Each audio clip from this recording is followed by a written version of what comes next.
At the beginning of this module, we define productivity as a ratio between output and input. After having spent the last couple of sessions at the front line looking at an operation at the very micro level, we will now take a more aggregate level perspective. We will again look at the US airline industry. We'll define labor productivity as a ratio between revenue and total labor expenses. Beyond just defining the labor productivity and comparing it across airlines, our goal is to really dive into understanding the drivers of productivity. We define productivity as a ratio between output and input. Oftentimes, however, it is difficult to measure output, so it is common in productivity analysis to use revenue numbers instead. We also often have multiple input factors, such as labor, materials, capital, and other things. One way to avoid adjusting for these multiple categories is simply to define one productivity ratio for each category. For example, we can speak about the labor productivity as a ratio between revenue and labor expense. Let's try this out for the US airline industry. In 1995, US Airways had $6.98 billion of revenue. Their labor cost was $2.87 billion. This gives us a labor productivity of 6.98 divided by 2.87 equals to 2.43. 16 years later, the numbers had changed. Revenue had grown to 13.34, with the labor expenses being at 2.41. This has increased the labor productivity thus to 5.53. Notice that labor productivity in those 16 years at US Airways more than doubled. The situation at Southwest looks as follows. In 1995, their labor productivity was given by $2.87 billion in revenue divided by $0.93 billion for labor expenses equals to 3.08 as the labor productivity. You see here that this was a significantly higher number than US Airways had at that time. 16 years later, Southwest was able to grow its business to $13.65 billion. However, labor expenses also grew significantly and were now $4.18 billion, creating a labor productivity of 3.26, which is actually slightly lower compared to the current numbers at US Airways. But what does a higher labor productivity actually mean? Are the workers working any harder? Have we squeezed out the idle time? Is the process underlying the operation smarter than before? What really accounts for the difference? Consider again our definition of labor productivity as a ratio between revenue and labor costs. Now work with me through the following equation. We can rewrite the revenue to the labor cost as the revenue divided by the revenue passenger miles created by the airline times the revenue passenger miles times the available seat miles times the available seat miles divided by the employees times the employees divided by the labor cost. Now you might be scratching your head here a little bit, but at least you will hopefully agree with me that mathematically this equation is true. After all, this term cancels against this term cancels against this term, and this term cancels against this term, and we are back to the initial expression. Now what is the benefit of writing the equation this way? It reminds us that there are multiple things going on that are all driving the labor cost, the labor productivity. We see here in the first factor the revenue to the number of miles that we sell. This is really driven by the airline's pricing power. For that reason, oftentimes, this is what's called the yield. How much can we yield? How much do we get out of the capacity that we have available? The revenue passenger miles divided by the available seat miles really measures to what extent we are able to fill our aircraft. In many ways, this is a form of utilization of capacity. Now, the last two of these ratios here are actually really touching the labor.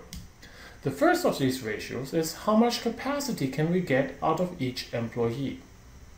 The second one looks at the cost of sourcing these employees, which is basically their wages. Notice that these four different ratios capture four different things. I cannot go to an employee at US Airways and say, hey, your labor productivity is low, just because the pricing has been done poorly or the aircraft has been flying half empty. With this in mind, breaking up the aggregate level productivity into these smaller drivers is quite revealing, because it tells you what really is going on in the operation.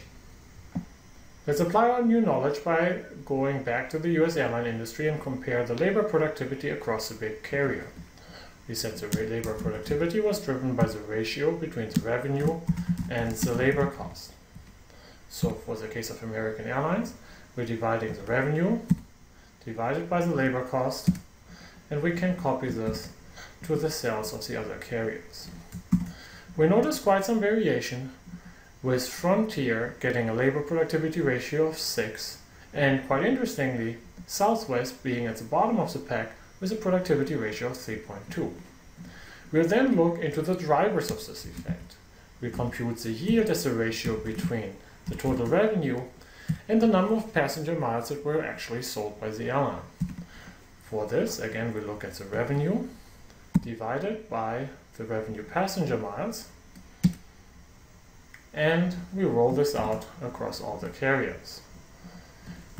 You notice that the companies obtaining the biggest prices in the industry are the legacy carriers such as a United or US Airways. Next, we look at RPM to ASM, which we said was the ratio between the miles that were sold and the miles that were available. In other words, the aircraft utilization. RPM by ASM turns out to be relatively constant across the carriers, with most carriers booking their airplanes up to about a 80% utilization. Now consider the ratio between the ASM, which is really the capacity that has been provided, and the number of employees. So ASM divided by employees. If we compare this across the carriers, we see that the leader in productivity on that side is clearly Virgin America. Southwest, though, does relatively well compared to its immediate competitors, the legacy airlines. As a final ratio, we look at the FTEs relative to the labor cost. That measures how many people I can hire for a given amount of money. Technically, this is simply 1 over the wage rate of the employees. When we divide FTE divided by labor cost, we see surprisingly high differences in salaries across airlines.